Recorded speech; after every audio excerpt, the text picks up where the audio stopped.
Hey, welcome to Hi, X-Oriente, the new voice of Brotherhood. I am. Let's see, why are we not showing? Eric Diamond is who you are. Eric Diamond is who I Oh, I'm am. sorry. Here we go.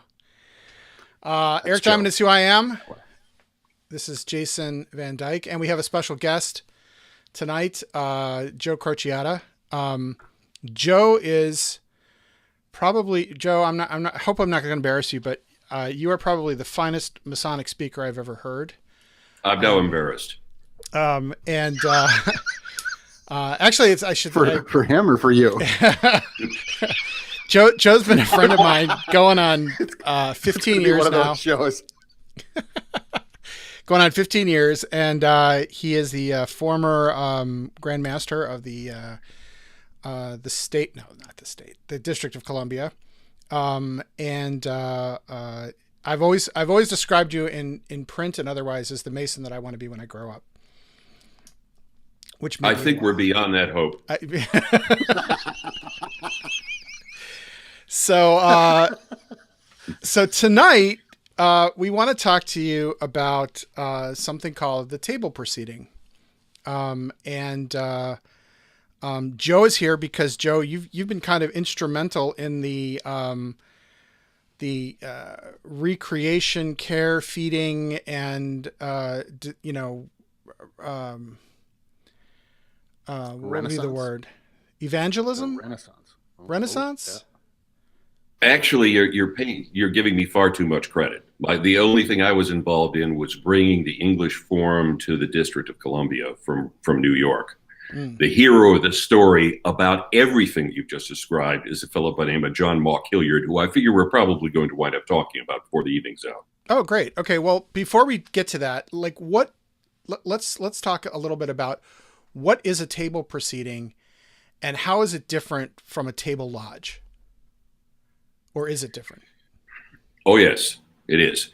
In two ways. Historically, recent researchers over in England are saying that they stopped doing table lodges in England way back when. As a matter of fact, at the time of unification.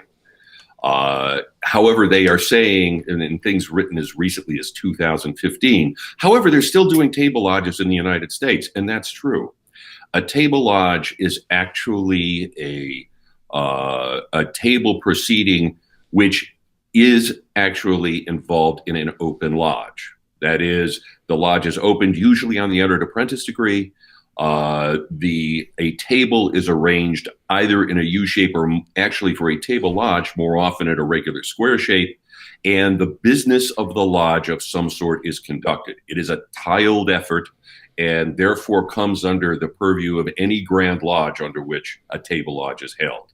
They have the ultimate authority, because they all have grand lecturers, as to what proceedings will be used, what language will be used, what the limitations are of the table lodge.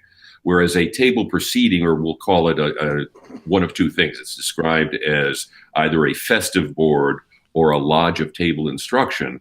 This is something that occurs after a meeting or indeed completely independent of the meeting. And this is a ritual that is not an actual tiled Masonic meeting, and therefore, the lodge theoretically has a great deal more latitude as to how it wants to approach this rather traditional form. So is there like, I mean, is there like ritual associated with it? Is it and is that ritual Masonic ritual? Which are you talking about? If you talk about the table lodge, there's Table definitely proceeding. ritual. So a table lodge, I think we're pretty clear. It's like that. That's Why don't we that's call it a festive board? okay. All right. All right. And there is a traditional, there are several traditional rituals that are associated with a festive board. And it generally comes from two schools, as most things do in Freemasonry. One is the English form, which was promulgated throughout the world, largely spread as Freemasonry was by the British Army, wherever it went. And a lot of what has come to our own armed forces as what's called a dining out actually comes from originally the table proceedings or the festive boards that were being used by the British troops around the world. There's a second skein, which of course comes from the French, as most opposing things do. That it is much less based on craft masonry, much more based on the wonderful amalgam between craft masonry and the chivalric tradition that the French tended to favor. And while there are many similarities between the two, the manner in which fire is given, the other ceremonials tend to be different. Yeah, go ahead. Yeah, when you talk about fire, I think it's probably instructive for everyone to have an idea of sort of the framework on which a festive board hangs. So how does a festive board really work from beginning to end, Joe?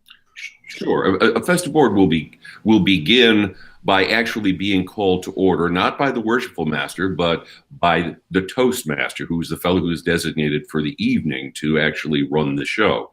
After being called to order by the toastmaster through the two wardens, there's some instruction that goes on, and then traditionally, especially in the English form, it will proceed to what is known as the ceremony of 7 toasts. These are amended from time to time, but as a general course, it will start with what's called the loyal toast. Back in the day, when it was all English, it was the toast to the Queen. And after that toast was given, and it was only responded to if the Queen or her designee happened to be present, the toastmaster would then stand before the board and say, "Gentlemen, the Queen is drunk. The gentleman may now smoke," and everybody lit up. These days, unfortunately, since the advent of Brother Bloomberg, there are few venues where that actually occurs. But that was what was expected to happen, because gentlemen back then smoked at table after dinner. Then after the loyal toast, and after that was done, it went through the toast to the ancient and gentle craft and our founders, toasts to the lodge, to the Grand Lodge and the Grand Master, a series of toasts, and finally number 7 was always the Tyler's toast, which was a toast given by the Tyler of the lodge, to which there's no response, which is the reason there's no response is because you're toasting all the absent brethren. And so there's no one there to respond to. And then it would actually be closed, both opened and closed with prayer and invocation, as Masonic meetings tend to be, but it's really not a meeting.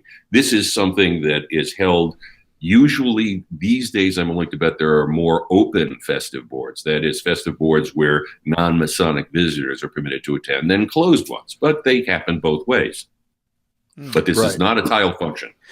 So talk briefly then about what the good fire is, and how that relates to the glasses and all of that. Okay, well, traditionally, everyone at table had one of these. Here, if we can see it, this is called the Masonic firing glass, or the Germans used to call them Kanone, which would be cannon. And everyone, Eric has one too. We're not going to ask what fills them, but there are 2 factors in these. Number one, if you'll notice, the bowl of it, where the liquor is kept, is rather small, or at least small enough. The bottom of it is huge, and is this huge pounding thing of glass. And what would have to happen with each toast is that every person at the table was expected to drain the glass either all at once in the English form or in thirds in the French form. And then afterwards, they would pound a cadence out of a salute to the toast. And usually, whatever the cadence was going to be, it always ended with the Masonic 3 times 3. And that would tend to happen in both. Now, the French, they have a kind of a sword sort of thing, where people were picking up butter knives and waving them around in the air. And if no one was killed immediately, it would be followed by a cry of "Vivat, vivat, vivat," essentially wishing long life to whoever it is who was being toasted. Same kind of idea. When we're talking about the good fire, because, quite frankly, the glassware started to get a little bit expensive, they turned that into a series of gestures, 21 gestures, as a matter of fact, that is done ceremonially by everyone around the table after the toast is given. And without going through the gestures, essentially it's something fun that the guys do together. It's a tribal sort of thing, not quite Robert Bly and the Sweat Lodge, but it's close. And of course, as you get deeper and deeper into your cups in the evening, it makes it sometimes harder and harder to stay on cadence. Right. But it's just something communally to do, and it adds a significant amount to the spirit of the evening. One thing I forgot to mention is that after each toast, there is often song at the better table lodges or the better festive boards. And after song, there will usually be a response. Someone at table will be called upon to give some sort of witty and or meaningful response to the spirit of whatever the toast is. Which is why these days, after the first toast, the loyal toast here is, of course, to the United States of America, while generally neither the president nor his designee is there to respond, it has become normal now at most table lodges, most table proceedings, rather, for someone to respond with something patriotic to start out the evening. Mm-hmm. So one of the things, so my first attendance at a festive board, as you described, was at an Iron Council in Washington, D.C., and once I went to my first one, I think about 15 years ago, and ever since then, that has been sort of the highlight of Masonic Week for me. And I think you were the person who was presiding at my first one, but there were a couple of kind of interesting distinctions. One was this idea of taking wine.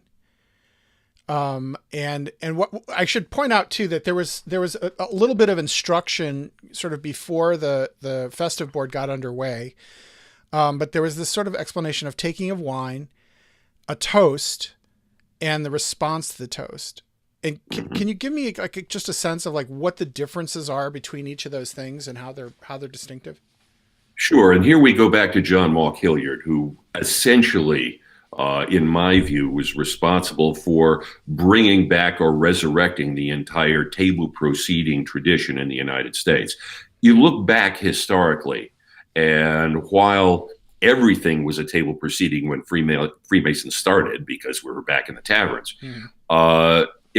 it was used throughout the military. It dropped off in the United States because of what we went through in the 1800s. When you take a look at the Morgan Affair, Freemasonry had its nadir. It practically went away after that. And then when it came back, it did so with a view toward popularizing itself. And one of the ways it popularized itself is that it became very, very close, or attempted to become very, very close with the Christian clergy.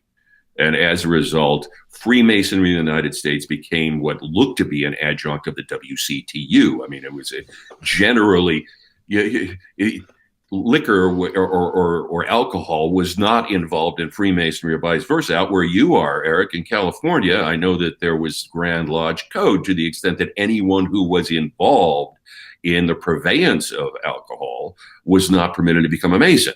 Now, the way that translated is the fellow who owned the brewery, who also donated to the local mayor and everything, somehow he made it in. The mope who drove the beer truck, however, never saw the inside of a lodge.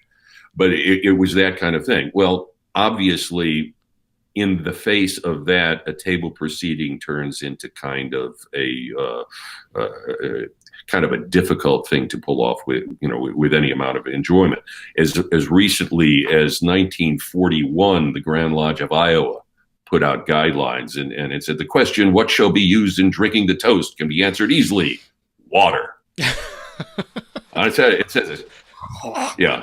This would occasion surprise in some foreign quarters where age-old customs have dictated otherwise, but nevertheless, water. And then to go on, just to make sure everybody had a great time. And remember, this is 1941. Guess there'd be no smoking during the ceremony following the meal. So they went on to make sure that practically no one could enjoy themselves. Right. As a result, that's exactly while there was a reason. You don't think that was like a recruitment effort to like drive people into the? I think they wanted to address them. Understand what they had. This was 1941. Between 1941 and 1949, in various states, New York, D.C., Mass, Iowa, I found evidence of either table lodges or table proceedings of other kind. And that makes sense because it was during and right post-World War II. Essentially, we sent any number of Yanks over to Great Britain. They were the island was thick with Americans over there, as the English said back then. The three problems with the Yankees: they're overpaid, oversexed, and over here. Well, essentially, all of these fellows ultimately came home, and they were used to the idea of having a table proceeding, a dinner with legal beverage after the meetings. And so one of the reasons why Iowa came up with this and was very insistent is say, no, guys, it's different here. That's not what we do over here. And so there was a rush of table proceedings in the 1940s, and that went away. Mm-hmm. Freemasonry took a dip, and then so you bring it up to the early 70s when I love to say this, a shaggy-haired, bearded Mason from New Mexico by the name of John Mauck Hilliard hit the Big Apple. And he came in contact with a lodge called Independent Royal Arch Lodge Number 2, which goes back at least as far as 1760, if not farther. And it was in trouble. And he and some of his young upstart friends decided they were going to help the lodge go back. You know, there was actually discussion of perhaps we should turn in the charter. And he said no. There were some things within the lodge. And so ultimately he hit upon the table proceeding as one of the elements that he wanted to use to bring the lodge back. And he's the one that did the research that essentially gave the United States what's the modern English-based table proceeding. Mm. And I was reading something online which said, well, he published it in 1989. Well, no, I went to my first IRA number 2 table lodge in 1985. And Hilliard was up and running by that time. And essentially back then, it was the only lodge that was doing it here. It was an innovation almost, you can excuse the expression. And now, of course, you go into half the states of the country and half the town in each state. And if you throw a rock, you'll hit 15 table lodges. Right. That's essentially how it came about. Yeah. So I just want to jump in real quick with a couple things from online that we've gotten, a couple comments from people who are watching on Facebook. First guy is Daniel Upton, who is watching from South Australia. Yeah, exactly. So we've sullied 2 continents. In South Australia, we have our stated meeting. Then we go out to the anteroom for the festive board and dinner. We have our toasts, first to the Queen and Craft, second Grand Lodge, third to the visitors. Before each toast, we have a firing, and after the toast, we have the relevant replies. Just before the night is finished, the last toast is done by the Tyler for all poor and distressed Freemasons and is held in silence. It is up to the individual lodges whether it's a dry or an alcohol-friendly lodge, but it being Australia, we know they're probably swinging in the right direction there. But also Abe Metz from down in Florida said they use sparkling apple cider, which I think I cried a little. Well, actually, and I don't want to sound like too much of an advocate here. I have gone to any number of table proceedings where it's been grape juice. It's been, usually it's the faux wines that they're using, all that. And while, it's not exactly the same, on the other hand, I've had an excellent time. Absolutely true. It all depends on the brothers that are there, really. A successful table lodge, in my opinion, is the men that are in the room and how into that experience they are. If everyone's kind of on the same page, it wouldn't matter if you're drinking sawdust. It would be a lot of fun. Well, let me do the unusual thing for me is to give you a compliment because you're the most recent Toastmaster that I've had the pleasure of saying in front of. You did an excellent job, but the other element is the Toastmaster. It's a theater piece in certain respects. And I had the privilege of watching John Mauck Hilliard himself for the better part of 15 to 20 years. Understand what he would do, because you'd be talking about a table of between 40 and 60. There is an hour of a cocktail hour before everybody goes in to sit down. During that cocktail hour, he would make it his business to meet every guest, every person who was not a brother of the lodge, every person about whom he knew nothing, which usually amounted to somewhere between at least 10 to 15 of the members of the table. And he would meet them, ask them a few things about themselves, find out who they were. And then at the beginning of the table lodge, John would walk around the outside of the table and introduce everyone, not just what their name was, where they went to school, what their profession was, what they had by means of how many kids they had. He tried to make it non-Masonic. He would try and give the table some sense of the importance of the group that was there, so that they would feel honored to be at table with these men. And that's what occurred before the beginning of the table proceeding, the actual ritual part. And it was magic. And I've tried it twice. My advice is, unless you have his skill at it, don't try it. It is absolutely a killer. Yeah, I mean that the amount of memory skill that's got to take is just incredible. That's really cool. One other thing, and this is something that I will make a public apology to John, who I have no idea if he's watching. I half hope he's not. But in any case, if he's out there, or if he happens to click on this later, for the first 8 to 10 years that I went there, I was so peeved at him, because it always seemed to me as though he was being extremely prickly about people talking out of turn at table, about, the things that were happening around the room. And then I toastmastered my first. The time control of the table. All right. You've got 40, or in the case of case of old number 2, you got 40 to 65 men around table who are drinking. They can get out of hand very quickly. You have to control the room, because the magic of, the magic of a table proceeding is more or less the same thing as the magic of Freemasonry. Complete freedom within a structure that makes it pleasurable. Yep. And keeping everybody together on the toast, keeping everybody moving in the same direction jointly, was an art that John was absolutely magnificent with. And I never appreciated it until I tried it the first time. He, right. And I can't say about how skilled he was at it enough. I think that's really funny, because from my perspective, Joe, you'll always be that guy that I watched you give countless table proceedings, and I would never hope to live up to that standard. But I think that what you bring up there is that it is a learning process. The first time you do it, it's going to be out of control for exactly what you said. The second time, you might have learned a little bit from that first time. But the more that you do that, the more you kind of stack those experiences. You're 100% right, is that it's all about controlling the time. It's controlling sort of the mood and pushing and shifting people at that large table. Eric, let me ask you. You had mentioned the Adoniram being the first, Adoniram AMD Council being the first table proceeding. That was a luncheon proceeding, and always is on Saturday afternoon at a Masonic week. And I know you've been to a number of dinner table proceedings. Yeah.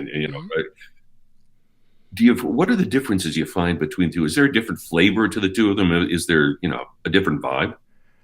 A little bit. I think that there's, with the Adoniram one, there's a certain intimacy that you have, because it's more or less the same group of guys. I mean, usually you'll have maybe 2 or 3 new people, and that's that I understand is a deliberate thing, like to try to get new people to come.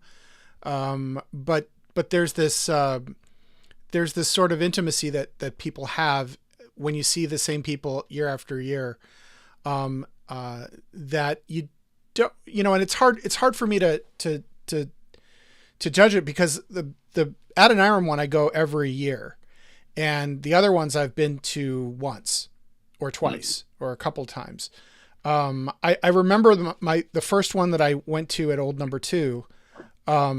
It was actually a kind of an interesting one, because I think they had 100 people at that one. The first one that I went to, and it was so tight that I was sitting next to my brother Jonathan, who at the time was also a larger man, and I had to, like, the only way I could eat was I had to actually literally put my arm around him, right? Because there wasn't enough shoulder space to, like, what could be better, right? For the purposes of fraternity. It was amazing. It was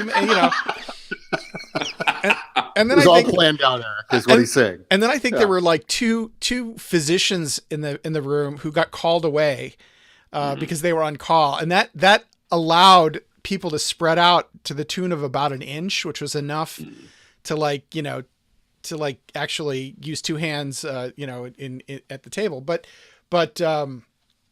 I also was fortunate enough to speak at the I think it was what was it, Guildhall number 553 in Oklahoma, which is they actually gifted me this lovely firing glass. That was one of their traditions. And nice that one was a little bit more formal. Typically the dinner ones are black tie. I'd say the at an arm ones are usually business dress, although a lot of the guys do come in black tie because there are events later in the day that require it. But yeah, I find that the luncheon ones, they can be a little bit more, they're a little smaller and they're a little more intimate. I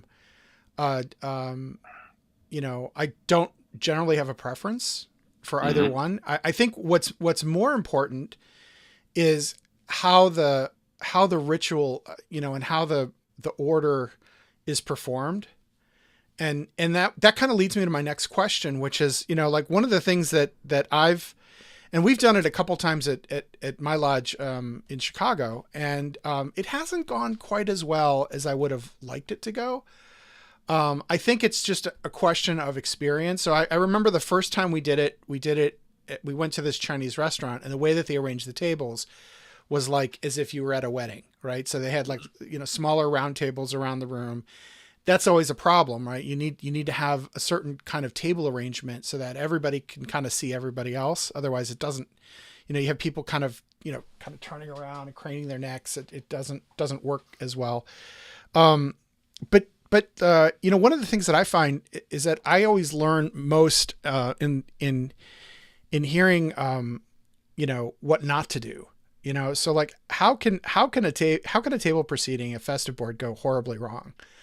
What are the things that, if you're going to do one, what do you really need to pay attention to that doesn't necessarily seem to be obvious when you say, yeah, like, hey, I went to a festive board at this, TO Lodge. I had a great time. We should do the same thing. Let's do it. And then there's probably 10 or 15 things that you have to pay attention to that aren't immediately obvious. So what are some of those things? Well, the first, rather than individual elements, the most important thing is control, which sounds stiff as all get out. But, both of you have been to table lodges where the room has been electric. It has seemed that everyone is having a wonderful time. But nonetheless, the proceedings themselves go exactly as planned because you have a strong enough Toastmaster that can make sure as this, in between toasts, you're going to have individual conversations come up and all that. Someone who's able to call attention back to the proceeding. That also often requires a good, strong, worshipful master. He is really the fellow who is the honoree, who is sitting next to the Toastmaster, under whose authority the whole thing happens. And so a lot of that has to do with what's the lodge. Once you get past that, numbers are another issue. And you mentioned before, Eric, that you had one where there was almost 100. I remember that one. It was an experience. Generally, it gets up to 65. It gets to be problematic. Now, at the particular lodge we're talking about, the summer table tends to be the recruitment table, and that's where you'll have 60 to 70 brothers around it, or members of the board around the table. The winter one tends to be for the brothers, and so there you have what my table lodge partner and I, when we're busy rating them from year to year, call the perfect number, which is about 40, which is a large enough group that essentially you have the sense of being present at something significant, and a small enough group that you don't lose control of everybody, where you no longer are really seeing each brother as you look around. So you have size, you have the presiders, and then you have the experience of the brothers. In a year, that's something that you were talking about with Adoniram, where it's the same brothers every year for the last 20 years. You don't often get that. On the other hand, if you have a board that's experienced and knows what to expect there, they start participating early. They want it to be a success. And they work with you. They help you out. I mean, Jason, you probably saw it at Benjamin B. French 15 last week. Everybody wanted you to do a great job, and indeed you did. It wasn't a hard table to do that because everybody was working toward it. It was a really easy room, and it was a really easy room because everyone there are good friends outside of the lodge as well. but everybody wanted to have the fun that night, and they were all in the mood for the table lodge. And so it and you're right, it feeds, right? I want to make it good for them. They want to make it good. They want to make it good for themselves as well. And so it just it makes it really easy. It was a really easy table lodge. Brings us to one more factor that this is something upon which I wish I could take someone and clone him and send him around the country to all of the other lodges who do these kind of table proceedings. His name is Brother Fred Phelps. He is the musicante. He is the musician at Old Number 2. He's at the piano, and he has a wonderful sense of theater. And the way he does introductions to the songs after each one of the toasts, and indeed there's a lodge song for that particular lodge, but there is a song for each one of the toasts as we go through the evening, and it really helps to bring the guys together because they're doing something else in unison.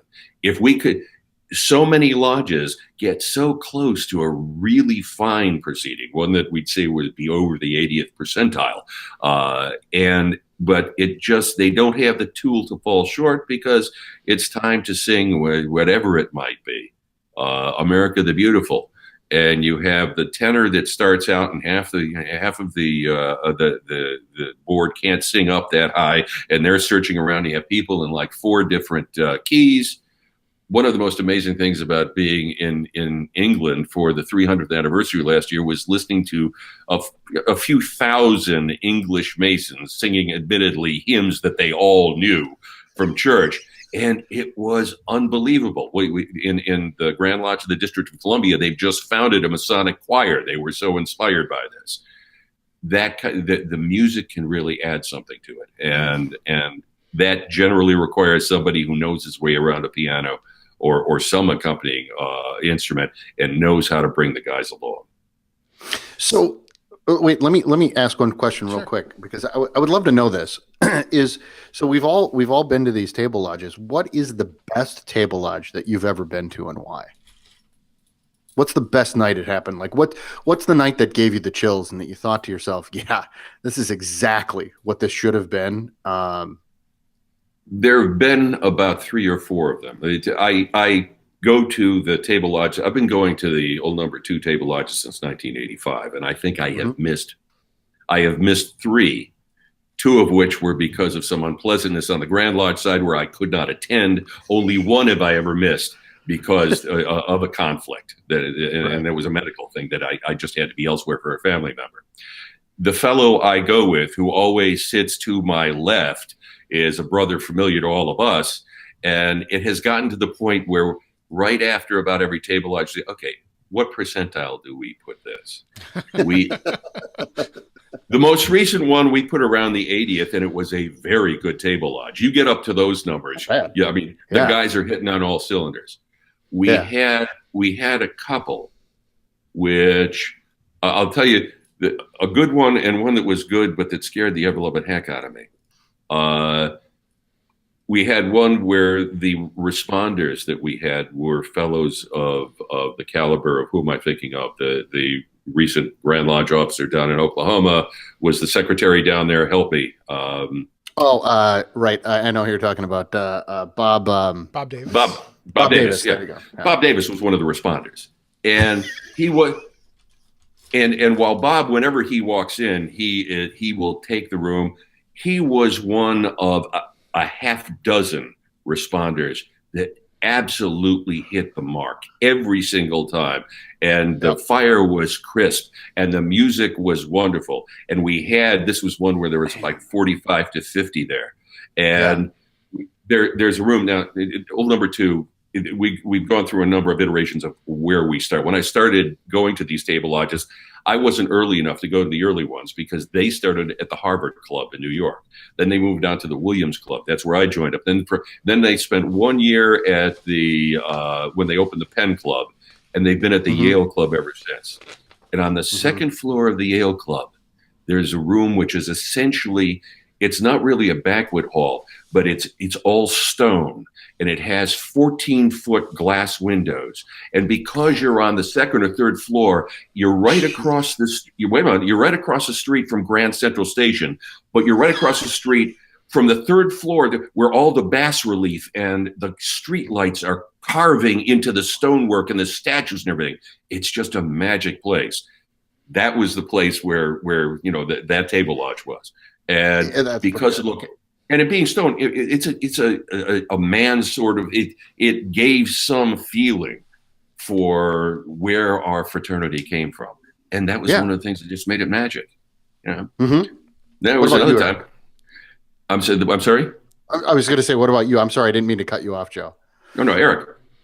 Oh, the best one that I've ever attended? Yeah. Yeah. And why? I think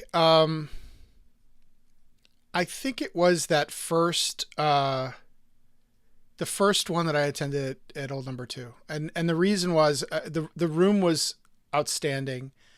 I will admit to a high degree of hero worship for those guys. So, for me, it was very well placed. Well, yeah. I mean, it was the guys in the room. One of the things that was really interesting about that night, I mean, that again, they had over 100 people, and everybody in the room was introduced in a personal way. Everyone.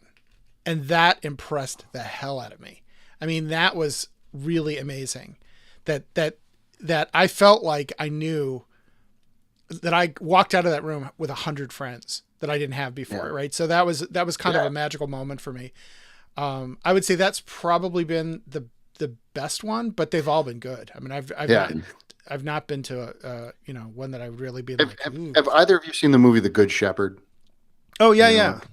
I have you know what I'm talking about? It's a Matt Damon movie, and it's about, ostensibly, it's about the how the OSS translates into the CIA. It's sort of a loose World War biopic. II into the Cold War. It's a loose biopic of Jesus Angleton. Mm-hmm. Yeah. Right. Yeah. And so essentially, he is a member of Skull and Bones, and they show that society actually owns a private island. That's, I believe, just outside of New York. Am I right with that? It's in the St. Lawrence River. Yeah, there you go. Right. So this private island, so they go to the private island, and they're in kind of this lodge area. And when I say lodge, not like our kind of a lodge, but sort of like a rustic lodge. And they're having this dinner there, and everyone at the dinner is in white tie, and it's over the top kind of a thing, and that's how I always wanted Freemasonry to feel like for me.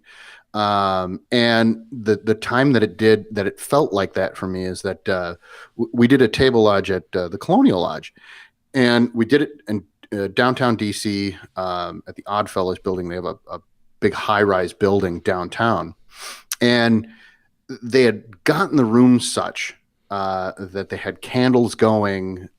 We had a pianist to accompany us on our songs, and our featured speaker for the evening was the past president of our university, Stephen Joel Trachtenberg, who I've seen I've seen him on both ends of giving a speech, right? And that night he was particularly on, and he just roused up the room, and everyone in the room was in white tie. Everyone sang their songs really well. Everyone was really into the fire. And I remember looking around that room that night and thinking, yep, this is what I wanted to join. This is exactly it. And so I think that what I gather from all of the responses is it's really, really similar. It has a lot to do with the room. It has to be in a good, proper place. And it's got to do with the people. And it's got to do with the music, especially. If you can get a good accompanist, it pays dividends. That's just me, but it sounds like everyone's got a similar answer. Yeah, I think most probably, Eric, we can say this about our friend. He doesn't want to die by violence, but if he has to, he wants it to be in the dueling pit in Skulls. That's where he wants it to happen, right? Exactly right. Right. All right. It might not be a good end, but boy, will you do it with panache. But panache, that's absolutely right. It's not worth doing without panache. But there's sort of I guess almost a rule of thumb or a piece of advice that, it doesn't seem obvious, but if this is your first time doing one of these things, it shouldn't be like all the really good ones that I know of, you're getting maybe 3 or 4 people that are coming in for the first time, and the rest of the people, it's not their first rodeo where table proceeding is concerned. Yep. So what I would recommend for a lodge that wants to start doing this as a program is do it keep it real small. Do it with your officer corps and maybe a few past masters, and do it a couple of times until you're really comfortable with the ritual. You get it right. You know how to do the toast, the songs, the tunes of the songs. Because one of the things that we did when we did our first one is that almost nobody, the only people who had really ever seen the ritual were, Jonathan and myself. And so we were the only ones, I'd say half those tunes that are done at Adoniram they're not immediately obvious unless you're, from an old New York lodge where you've learned those, kind of things before. So Gaudama's Igitur, right? Who knows right? So you're talking about the Gaudi here. Yeah, right. The Gaudi is horrible. And it's a great little tune, but least favorite. Or one of them, I can't remember exactly which one it is, but one of them says sung to the tune of Annie Lyle, and I'm like, okay, what's Annie Lyle? Yeah, how does Annie Lyle go? Like Freebird, or yeah. Quick funny story. I took the only client I've ever taken to a table lodge. Took him to number 2. He was paying me back because, quite frankly, I had won good for him, and he was a full captain, naval captain, which is no small accomplishment. And so, okay, Steve, you got to come with me. And oh, by the way, I want to see you in the dress blues. And so he shows up, and now just about half of the table, as you're aware, up in New York, they belong to the same Episcopal church right up Fifth Avenue. And so they, as you say, sung to this tune, sung to that tune. They had this one song sung to the tune of St. Michael's. And you could see the confusion on Steve. Said, "What is this?" And he sang it perfectly. And then he nudges me afterwards because he's a Roman Catholic. He said, "Joe, that was Don Amirgo." I said, "Yeah, you got it." The universality of Masonry. Now you see it. Which is there's a I'm not musically knowledgeable, but there's a word for that where and it was very common in the 18th and 19th centuries. Just to I think it's called plagiarism. Yeah. Well, but there's some musicological word that right. Where you would I think the tune to the Star Spangled Banner was like a drinking song at one point. Oh yeah. Yeah. Well, there you go. So, yeah. So so I would advise like if this is your first time doing it, do it. Have a couple of ones that you do with a smaller group just to kind of create a cadre that is familiar with it. Because if one person, has to be not only the Toastmaster, but also, marshaling the room, it just becomes really chaotic if most of the guys in the room aren't aware of what's going on and what's happening and what's going to happen next. If I can just suggest one other thing to keep it within the ability of the lodge, because just as soon as you put on a table lodge, you're talking about devoting lodge resources. It's kind of like see one, do one, and then teach one. At least have the officers, a cadre of folk, go to another one at some place where they know what they're doing so that they could see what it is and get themselves into it. And you can put a troop around the table that know what's going to happen. Yeah, absolutely. And once you do that, because I think you're right, that's a critical first step. But for the guy that's going to be the Toastmaster, how you pick that from your lodge guys that are going to do it, try and find somebody that knows at least 80-90% of that room, knows those people, because that helps a lot. It helps that Toastmaster know what buttons to push, how far he can push things every once in a while. A table lodge is about having fun, but you don't want it to be too loose. and you don't want it to be too tight. And so that's a difficult line to straddle. So you want someone who really who knows a lot of people, and they can kind of trust him, I guess. Well, some of the rules that we've glossed over, the fact that there are 7 toasts, the toasts are assigned to people. Nobody gets to give toast just because they think it's a great idea. There's a response to each toast. The Toastmaster has actually taken the time, or the master of the lodge, to call each one of the people who are going to respond and tell them after how many minutes they're going to be sitting down. And so it's an extremely controlled, but nonetheless very nice performance piece if it's done well. Absolutely. And one of the most fun things to do is before the toasting and all that stuff begins is the taking of wine, which we kind of glossed over a little bit in the beginning here. But is one of my favorite things to do. And I wonder actually, and Joe, I think it'd be best if you explain what taking wine is. Sure. Before we talk about it. Usually primarily before the actual table proceeding begins, but sometimes during it, if something happens to occur, the worshipful master, again, the worshipful master is really the guy in charge. The Toastmaster will confer with the worshipful master. The worshipful master will tell him who he wants to take wine with. Sometimes it's an individual. Sometimes it's a group of people. I would like to take wine with the officers of my lodge, or with the Grand Lodge officers, president, or whoever it might be. And what will happen is the Toastmaster will stand up and call the board to order and say the worshipful master will take wine with the officers of his lodge. All of the officers of his lodge, and only they, stand up. Each one of them will pick up their glass. They will hold it up to each other, toast each other, and as they're draining their glass, generally the rest of the board gives them polite applause, and then they sit back down. It's a way for the worshipful master to be able to take control and honor those individuals that he particularly wants to acknowledge around the board. And quite often it's our non-Masonic guests. It doesn't have to be based upon some hierarchy in Freemasonry. This is hospitality, and it's the hospitality of the master. I always think of it as a more genteel way to do introductions around the table. It's people that the worshipful master wants to highlight for a moment, and kind of give. It's almost like a special thank you too.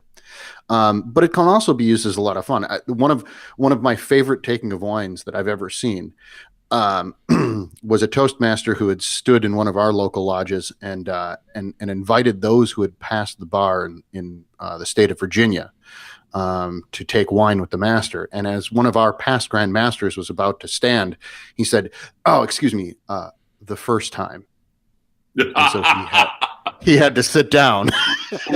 As 2 other brethren kept standing. Exactly. So so it could be a lot of fun if done right. But it's a really, really nice tradition, and it's a really good way to start the evening off, because the taking of wine is kind of a passive thing. It's like you said, you stand up silently, you just nod your glass and take a drink and then sit down.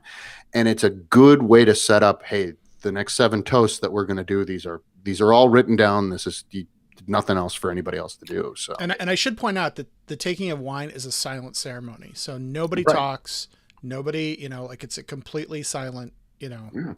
And essentially, this is a point where you're making a transition as well, because if you're doing the introductions, and if you've got someone who can pull it off, the introductions are just a wonderful thing.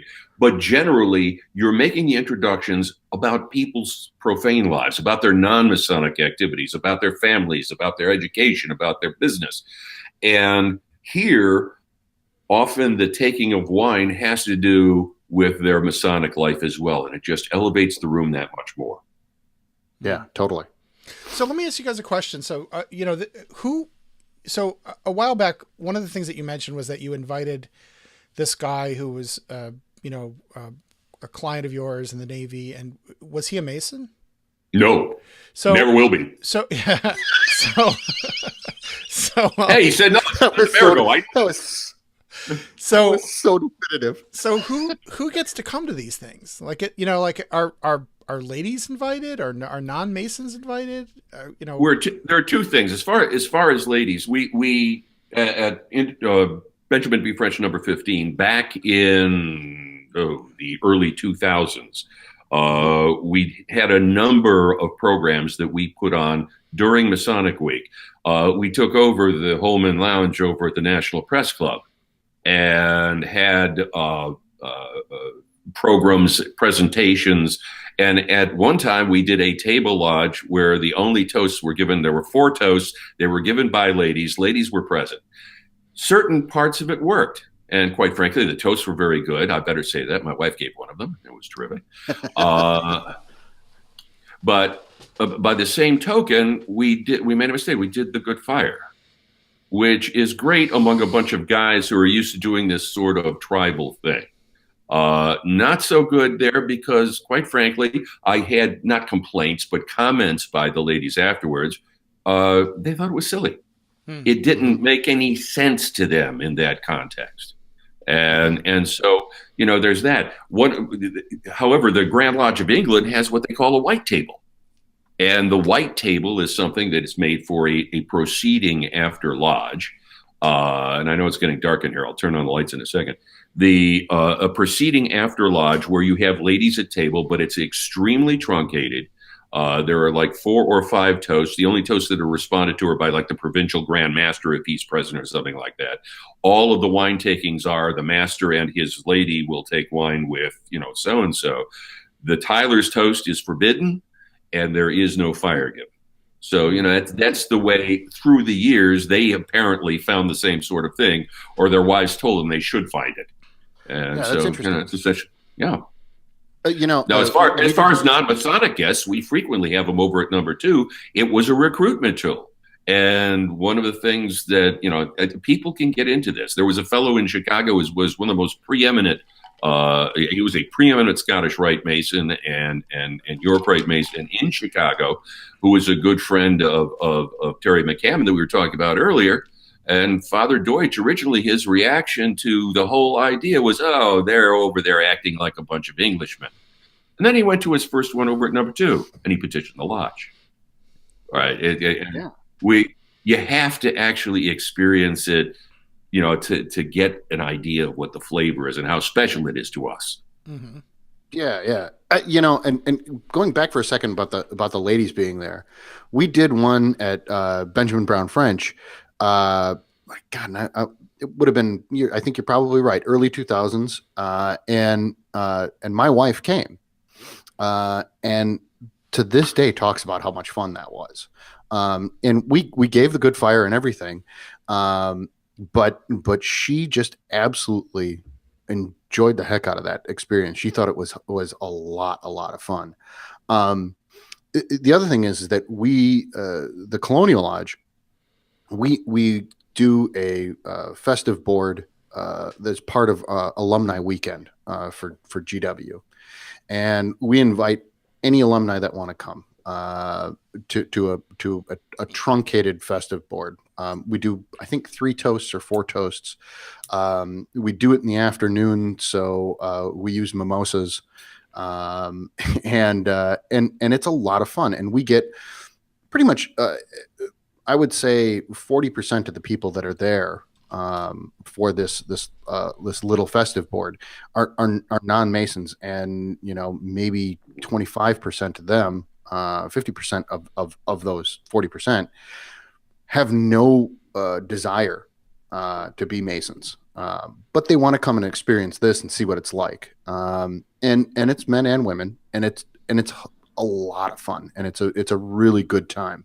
And it has served to get a couple guys to petition, who've come to that little truncated festive board, and really enjoyed themselves and saw, how the members of the lodge comport themselves during that. So. In a lot of ways, on a social and fraternal basis, at table lodges, a lot of us are almost at our best. I don't think there is a single downside to letting people see us when we're being our best. Yeah, I personally, I think it's the most powerful, outreach and recruitment tool that a lodge can do, because what it does is it gives you the flavor of what Freemasonry is like without revealing anything, or like you get a sense of what, you know, so when people say, well, what do you guys do as Masons? And it's sometimes it's kind of hard to explain, but if you're sitting in that room at the end of that table proceeding, you know exactly what Masons do, right? A sense of ritual, a sense of order, a sense of rank, but by the same token, a sense of cooperation, a sense of working together. Yeah. Yeah, absolutely. So how, you know, one of the things, how important are dress codes? I mean, this is something that, you know, we hear it a lot, you know, in sometimes, you know, traditional observance is almost equated with this idea of a festive board. And, you know, there's been a lot of talk about, you know, everybody should be in black tie or white tie or business dress. Does it make a difference? Does dress code matter for these kinds of things? Two things. Number one, a particular hobby horse of mine. We had festive boards long before they came up with traditional observance as a concept. Second thing is that there are two schools in traditional observance. One is that they are a specific and specialized school of what the broader Freemasonry is in America. And there's another that unfortunately tends to look down upon Masons in the flyover states using words like fish fry lodges or fried chicken lodges and that kind of thing.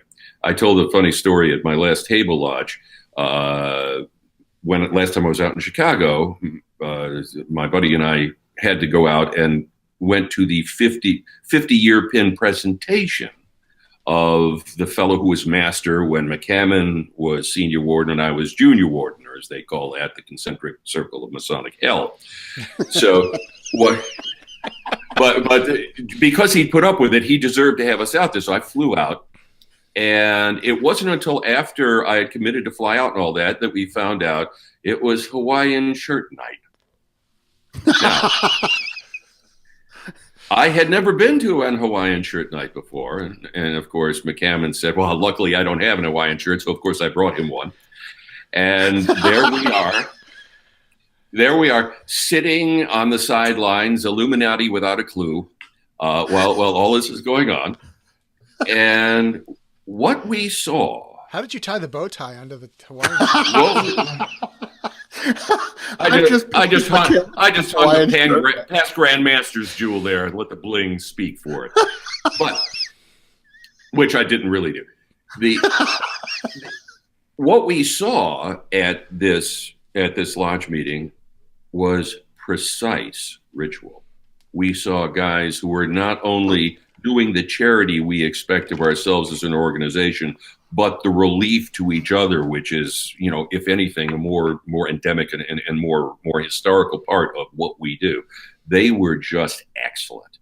And so generally, if I'm in Manhattan, if I'm in Washington, D.C., I'm going to insist on black tie. Do I think that there are most probably lodges in Iowa or lodges in the Southwest where if you say the words black tie, you will be excluding more people and losing more in that lodge's table lodge than you will be gaining by changing the atmosphere? Yeah, it depends. Okay. You have to know the audience you're playing to. Yeah, that's fair. Yeah, makes a lot of sense. So what about tips on responding to toasts? I mean, I've given several responses. I enjoy doing it. I particularly like it when they ask me, like, you know, right before the gavel comes down and they start the proceeding, because then it's sort of like, you know, talk about, if you want to talk about the mistakes you can make, that's almost right. number one. Yeah.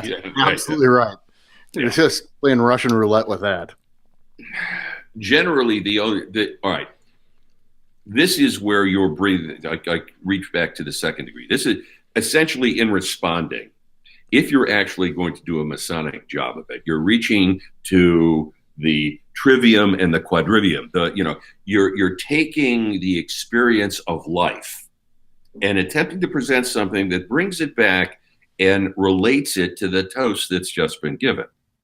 That's really the job of the responder. Now, sometimes you get responders who just tell funny stories, who essentially don't try and be entertaining at all, but they've got a point they want to make, and I can respect that. But one way or the other, in the best of all possible worlds, it's something that is somewhat amusing, something that is going to be meaningful both to the non-Masons who are present at the table as well as the Masons. Maybe give the non-Masons some additional idea of the kind of people we are, the things we do, and most importantly, brief.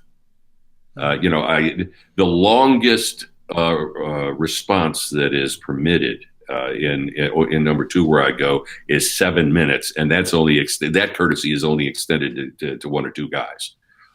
Most of them are 2 to 3 minutes, and that's usually more than enough to be able to do what you need to. Because if you're standing up, most guys aren't used to standing up in front of 50 to 70 people and giving a 3-minute speech. Not an easy thing. And if you manage to fill that 3 minutes with things worth hearing, you've done a good job.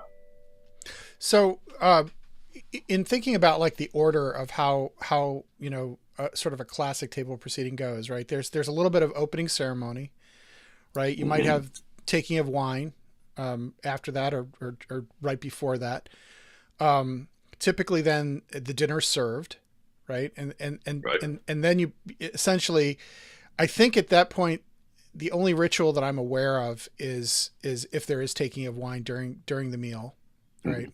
Yeah, it's hard to actually get into the proceeding while everybody is busy cutting through their steak. Usually, once dessert is served, that's when the table lodge, or excuse me, the festive board is opened. Yeah, and then typically there's usually some kind of presentation, and is that something that I've just a couple of times I've given a presentation. Sometimes someone presents a paper. Is that typical, or is that just something that I've? It happens less often than not. Normally, what you're talking about are a series of toast, song, and response. Toast, song, and response. Toast, song, and response. And the idea is to give the brothers around the board a varied menu that they've got. Everybody that's going to get up to give a response is not going to have the same style, it's not going to have the same interest, and certainly it's not going to have the same subject. You can have a main speaker of the evening, and some lodges have gone to that model. I don't know that I prefer it. It's certainly valid, but you better have a subject that is going to grab the board, because if you're at toast number 4, this fellow is standing up giving his speech, and you've lost 2/3 of the table, or 1/3 of the table anyway at that point, because they're just not interested in the subject area. That's going to be problems for the rest of your proceeding. Yeah, that makes a lot of sense. That makes a lot of sense, because I have been to some where it's a lot of Masonic research is sort of like the history of this obscure Mason who no one's ever heard of, and it can be quite a detailed presentation, and in a historical journal it might be really cool, but in a table in a table proceeding it can kind of throw the momentum off. Sure. Yeah. My brother Terry and I, we generally don't respond anymore unless it's specifically requested by the master, because you don't want to turn the master down. But the kind of thing, the concerns you have as responders go on. It's a performance piece. Last time I had to respond last November, and the fellow or actually more recently, and the fellow who stood up to give, I had toast number 2. He was responding to loyal toast. We're talking about a fellow who is a a first responder for the New York Fire Department, who was there at 9/11, and he's speaking on a patriotic subject. And he sat down, and I was thinking, my God, what am I going to be able to do to follow that up? It was one of those, the flop sweat is coming out, guys. Sorry. Yeah. I've had to do a couple of those. And part of that is, that's part of the charm of it. But when you progress from response to response to response to response, even if you run into that situation, it evens out over the evening, and everybody remembers everybody well and has a good time. Mm-hmm. So the ritual are there multiple rituals? Is like if somebody who's listening to this wants to start a program in their lodge where they do these kind of table proceedings, how would they get their hands on the ritual? You can find some online. I know that one of the things, the one that Jason uses, they can write to X-Oriente and look for Jason, because the one that the lodge that he just gave one use that's essentially the Hilliard ritual. And it was John who back in the 1980s did the research on this. You hear plumb phrases like, why are we gathered together to erect temples to virtue and dig dungeons for vice? That's pure Hilliard. My favorite. And it'll give a framework. And of course, since it is not an official ritual anyplace, if you're talking a table proceeding as opposed to a table lodge, if there are individual things that you would want to do in your own lodge because it will have significance to them, you can do that. Yeah. I got a question on Facebook that just said, how do you find lodges that do these? And that's a great question. My personal guess is that you can ask around, but failing that in your local area, you might want to talk to the Grand Lodge, give them a call and see if they know anything. Grand Lodges typically get around the jurisdiction a little bit more. And so they might be able to find you a place that does it. And as far as I know, I think they're all over the place. That's just my experience. I don't know about you guys. Yeah, if you have a certain area in mind, you ask around if anybody's doing table lodges, the people or festive boards, the guys will know. There will be some people who will have talked about it, and they'll be able to direct you to someplace. Grand lodges, some Grand Lodge offices, you understand, in Washington's a lot easier, 69 square miles, and we're all over each other all the time. If I'm sitting in New York, and somebody wants to know where's the nearest table lodge to Lyons, that might be a little more difficult. So it'll take a little bit of research. So actually, so this is a really good sort of call to action for anybody who's listening to this. If your lodge does a table proceeding on a regular basis, drop us a line and let us know. And what we'll do is we'll publish a list of lodges that do these things regularly, and then you can get in touch with the secretary of those lodges, either for, some advice, some instruction, some help if you want to do your own.